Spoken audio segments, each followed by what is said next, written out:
through the book of Acts and seeing how some of Paul's missionary journeys were devoted to the strengthening of believers in different places.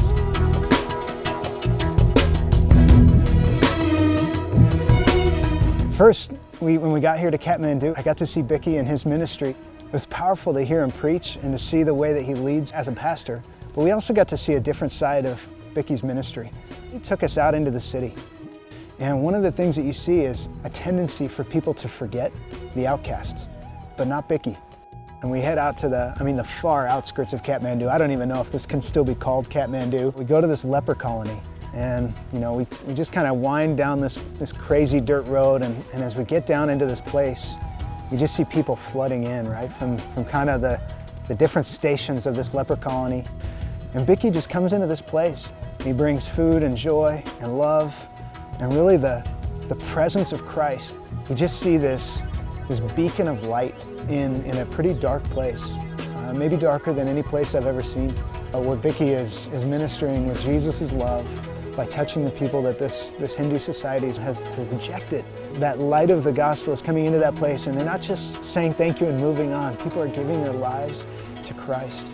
I love seeing Bicky's heart to not just preach the gospel and stay in a clean and tidy church, but to go out into the grime of the city, to the forgotten of Hinduism, to the forgotten of Kathmandu, and he ministers to them. You see a guy like this and you think, that's living out Galatians 2:20, right? I have been crucified with Christ, and this is not my life, but it belongs to Jesus. You see that in the flesh in Bicky, and I loved getting to see it. It was a powerful experience.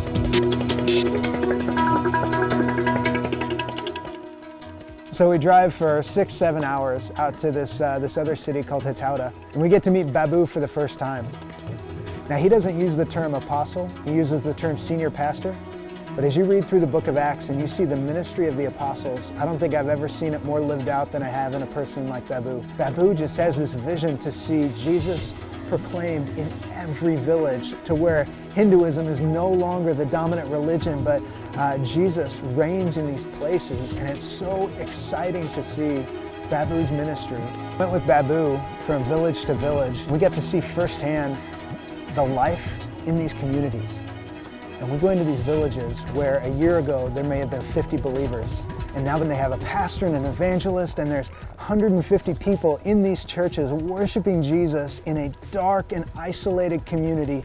It was unbelievable to see the power of God at work in people's lives. I loved it. You just see why we support a guy like Babu, why we have partnered up with Babu, because this ministry is necessary.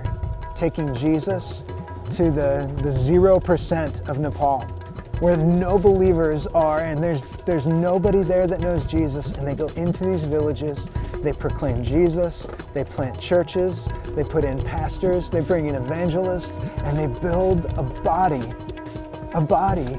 out of a dream, out of a vision to reach these people. We can rejoice with Babu, we can rejoice with Bicky, as though our hands and feet are ministering here in Nepal.